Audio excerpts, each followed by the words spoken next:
Brad here at eTrailer, and today we're taking a look and installing the Curt custom fit fifth wheel rails on a 2024 Ford F-250 Super Duty. This is what your rails are going to look like when they're installed on your truck, and they're a really nice color. I like the gray, and this is pretty standard for in-bed rails for your fifth wheel to attach. It's rated at a 40,000 pound max capacity, so really you're going to be limited more so on the fifth wheel that you put in here or what your truck is capable of. So the fact that your rails are going to be able to hold up to pretty much anything you throw at it is really nice. And overall, the great thing about a rail kit like this means that when you don't have a fifth wheel installed, you really don't lose that much of the bed. As you can tell, it doesn't stand up that much. It's not going to stop you from putting 2x4s or sheets of drywall or anything in here. And that's kind of the glory of that fifth wheel rail application. Now, being that it's ISR standard, it's going to work with a number of different fifth wheels. There's a bunch of different slots here, and it should work with just about any of them that you already have or maybe want to purchase. Our neighbor today is using a Curt A20 fifth wheel. Great option. There's a lot of different options out there, and knowing that you can put pretty much anything in here is a good peace of mind. Something else you might want to pick up while doing this installation is going to be in-bed wiring. That way you can plug in your 7-pole in the bed of the truck without having to drape it over the tailgate, and that way you can get all your lighting functions. Something else that I like about the gray finish, not only does it look good, but with the carbide finish on it, instead of your traditional paint or powder coat, the carbide does hold up quite a bit better than, out in the elements. So long term, I don't expect this to break down or have any rust or corrosion. And speaking of that, being that this is an aluminum bed truck, it's nice that they do include some barrier tape to put in place. That way you don't have dissimilar metals making contact with one another. So that's also going to prolong, obviously, the lifespan of this. So this is custom fit for the Ford. So that means that it's going to bolt up directly to holes that are already in the frame. And they'll say there's no drilling required, but obviously you're going to have to drill holes to get everything, well, all the hardware passed through. But overall, this isn't a horribly hard kit to get installed. They say it cuts installation time by half from normal universal kits. I don't know if that's necessarily the case, but really it's not that bad of a kit. And the Ford really doesn't give you too many struggles as far as space, where some of your other manufacturers of truck can get really tricky when you start to torque everything down.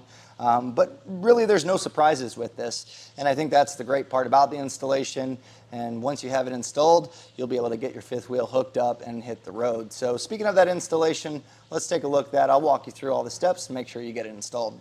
First thing you're going to want to do before beginning any installation of our rails is going to be taking down the spare tire and also the heat shields that are around the spare tire. It's going to really open it up, allowing us to have a little bit more room to put everything in place and get all of our hardware tightened down.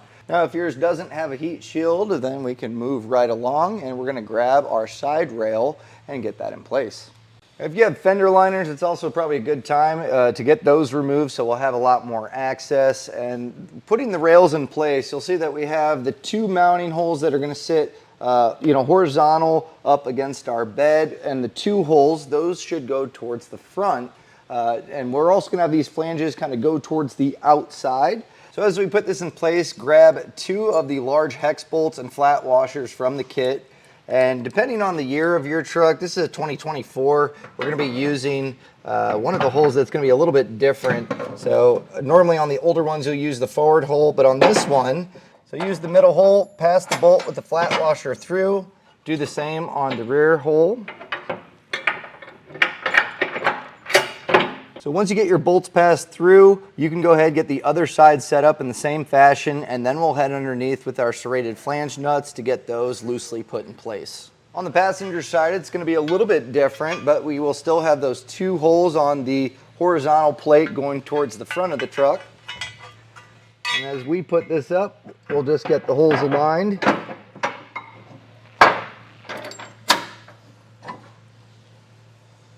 We don't need to completely tighten this, just by hand. We want to make sure that it's secure against the frame.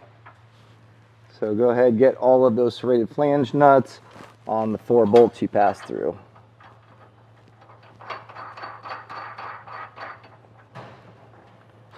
Now with those in place, I hand tightened them down. I didn't completely crank them down because there is a little bit of room side to side. We want to make sure that this is dialed in properly because this is going to set the tone for the rest of the mounting. So what I found, I did some quick measurements of where our rail would be, and to center it up with this bed support here, it's going to be 4.5 inches back. So where that puts us, a little helpful tip, you can use the front side to kind of get it aligned.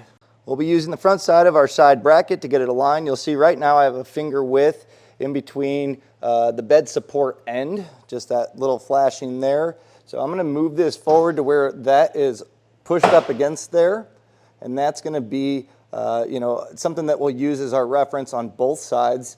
Now, when we're going to be putting a center punch in the back hole to start drilling out, just make sure when you are doing that to push the rail up against that portion. If you want, you can snug these down, but just push up on the rail so it's a direct shot.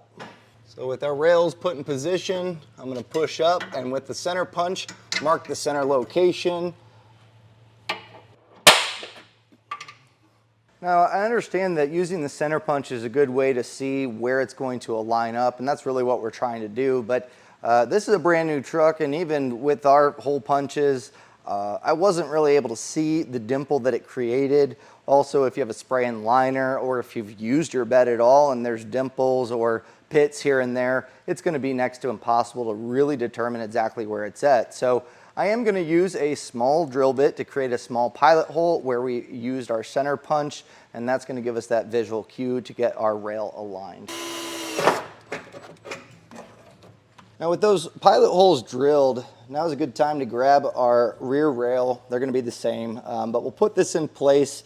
Make sure that it should be on these outside holes. Now, obviously those holes are slotted, and even with the center punch, sometimes you can be a little bit off. But to make sure that everything's squared up properly, what we're going to do is measure from the end of the bed and then to the end of the rail. That way it's going to be even, and then we're also going to check the side.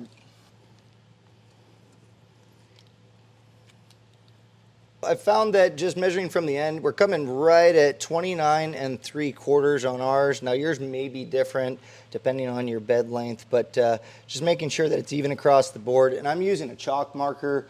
This makes marks, but they come off instead of using a paint marker. It's a little bit cleaner.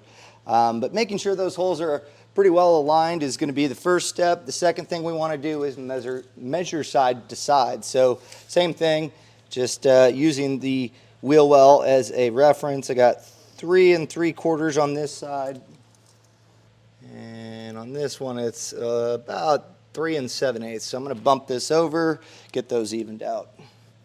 And having those reference marks that I made with the paint marker also helps just kind of keep this aligned. And once we're really happy with it, I like to box off the ends with this. That way when it does shift or when we move this, we know exactly where we want to get it back to. Another quick reference would also be using the center hole in the rail. Just make sure it should be in this dropped portion of the corrugation, pretty well centered up. So again, once you have everything aligned, this is when I like to box this all out, make sure everything's good. So I'll mark just kind of the outside edges across the length of here, just so we can get that aligned back later. Now, once I'm happy with all of that, what I'm going to do is mark out the rear center hole here. And then we're also going to mark row 2, as they call it, which is going to be towards the cab. And we're going to be using the same outside holes. They say to check for the bed support to make sure it's aligned. So those bed bolts that are below this rail, it sits in the middle, and the bed support's pretty wide. So this puts us in a good spot. So I'll mark these out on both sides as well. Now with those marked out, we can move our rail. And we're going to just put small 1/8 inch pilot holes through the remaining marks that we made.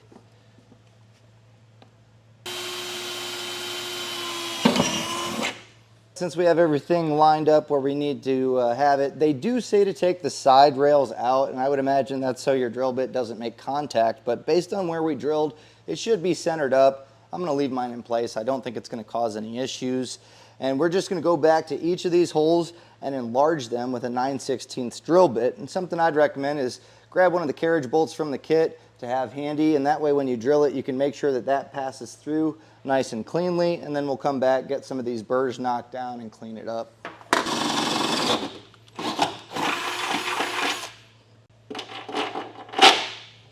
We'll just go through and repeat the same process of enlarging those on the remaining holes. So we'll just go through and clean up any of the metal shavings.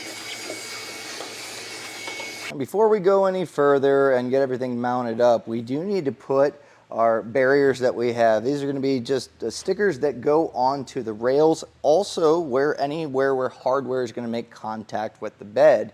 And the reason being is Ford uses aluminum beds, so dissimilar metals can cause corrosion from building up from having those dissimilar metals. So having a barrier to prevent that from happening is going to prolong, obviously, the lifespan of all the metal that we're working with.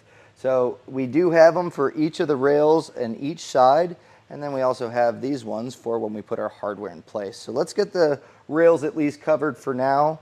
There is a portion that you can peel back, so we'll get one end put on there first. Just make sure those holes are aligned. And then as we lay that down, lay this out, and then we can peel the rest of the sticker back, and it should go into place.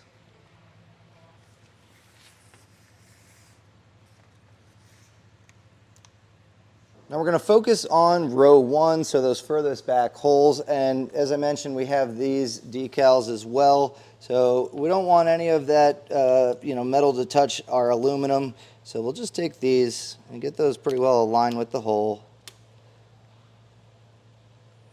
And then just put those on nice and clean. And do the same thing for the outside too.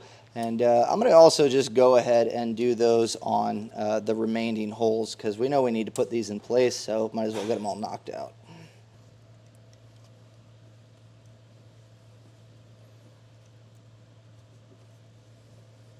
We are going to grab 2 of the longer carriage bolts and 1 of the shorter ones. So as you can see, it's pretty close. It's not a huge difference, but we're going to be using the shorter ones in the center hole. So I'll get that passed in. And you'll see that since this is in the middle of that bed corrugation, there's a gap here, and we want to make sure as we tighten it's not going to crunch the bed. And the same thing goes for underneath as we tighten things. So anywhere, whether you have a gap up top or a gap below, we're going to be putting spacers in place to account for that. So we have a thick spacer. We're going to slide one of those in place, and then a thin spacer. It should fit both of those in there. And again, this is just to close up that gap as we tighten it down. So just make sure it's seated properly. It should sit in that corrugation pretty evenly here. And then just make sure your carriage bolt is pressed down. And then on the outside ones, we're going to be taking the larger carriage bolts, and then we'll drop those into place. Underneath the truck, if you haven't taken your side rails off, go ahead and do that, because we are going to want to put, again, these barriers on the bolts that we've passed down. So on our center one, I've just kind of threaded it onto that section. You can then peel this off, and that'll create the barrier against the aluminum. And on our center bolt here, pretty easy. We're just going to take the spacer that's a rectangle like this with the circular hole, and you can set it however you want, but we'll take our serrated flange nut and we'll get that threaded on.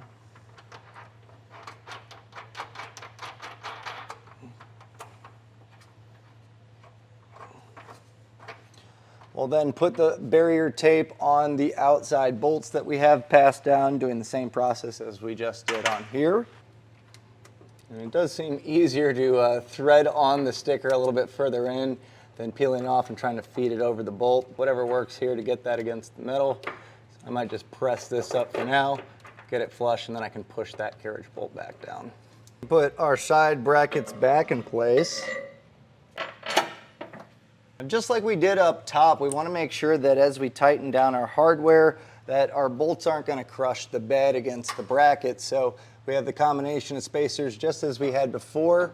So we're going to slide this in place and just make sure it seats in the pocket of the corrugation. So you can slide those in and just line them up to where they sit in this groove.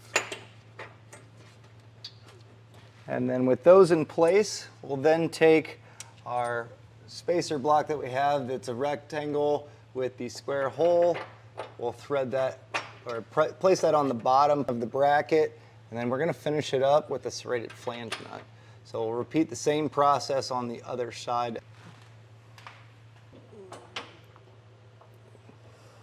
For the more forward holes that we drilled out, we're going to take the hex bolt and a split washer and then drop those down, and these are going to go into the bed support. And this might be something, if you have an extra set of hands that can stay in the bed, I'll show you why once we get down there, because we'll be tightening these into handle nuts, and it's nice to have someone that might be up here to be able to twist that to get it started. The bolt going into that channel, we're going to need to feed up our spacer as well as the handle nut, and that's where having that extra person in the bed up top to thread that in is going to help us out quite a bit. Because this is going to make contact with aluminum, instead of trying to feed this up on the thread, I think what I'm going to do is put this on the block, and that way when we feed it on and tighten it down, it should be pressed against that metal. So I think this is the easiest way. I'll get this lined up in place, and then with my extra set of hands, I'll have them thread that in so we can get this started.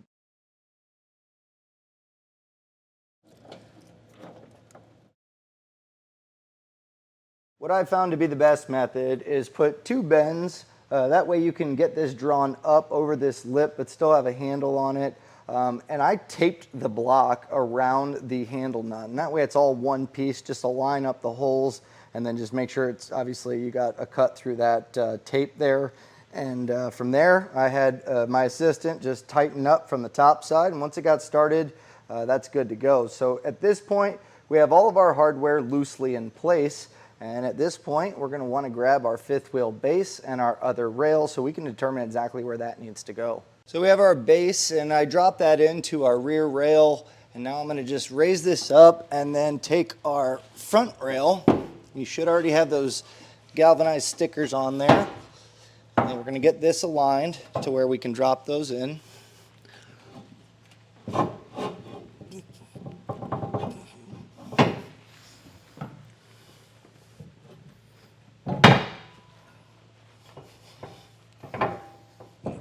What we like to do here is you pull the fifth wheel base towards the front, and then you take the rail, and you should push it towards the other one. So if you need to, a dead blower, I'm just kind of using my shoes to kick this along here. But the main thing is you know, this is going to make sure that it's going to be a tight fit. A lot of times when you go to drop these in, it's going to work itself with the powder coat to where it drops in nice and easy, but this is going to settle it up nice. Now is also a good time to measure side to side, so go ahead and do that, make sure it's centered up. We're going to be marking out the hole towards the front of the truck in the center, and then be doing the outside holes. And then from here, it's going to be just drilling out those pilot holes, and then we can take the base off, move our rails, and then enlarge them just as we did before. It should be pretty much the same as we did on our rear rail. The hardware is going to be slightly different as there is no handle nuts to have to put in the bed frame. So if I come up with anything different than what we saw before, I'll let you know.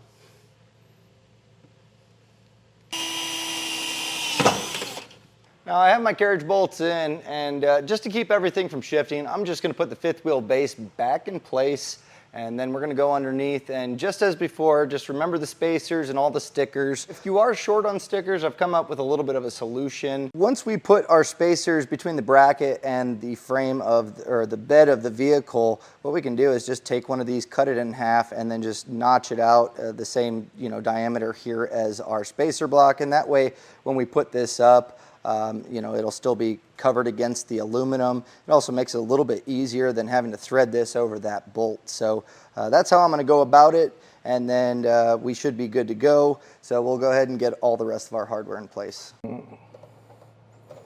With all of our hardware in place, now it's time to go back and tighten and torque these. So if you want to go with an impact or a ratchet and get them all tightened down first, go right ahead. But when tightening them down, we want to make sure that we're doing the rail bolts first, and then we're going to leave the frame brackets for last. So just make sure you're doing those last.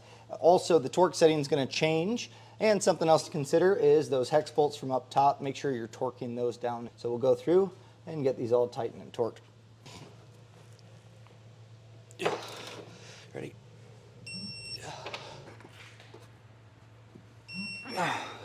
Now for the horizontal frame bolts, I do recommend putting a 15/16 wrench on the head of the bolt and then use a 15/16 socket to get this torqued down. Now it is a higher torque setting, so just make sure you're adjusting accordingly. With all the hardware finally torqued down, all that's left to do is put up your spare tire, load up your fifth wheel, pin it in, and then hook up and hit the road. That was a look and installation of the Curt fifth wheel rails with a custom fit installation kit on a 2024 Ford F-250 Super Duty.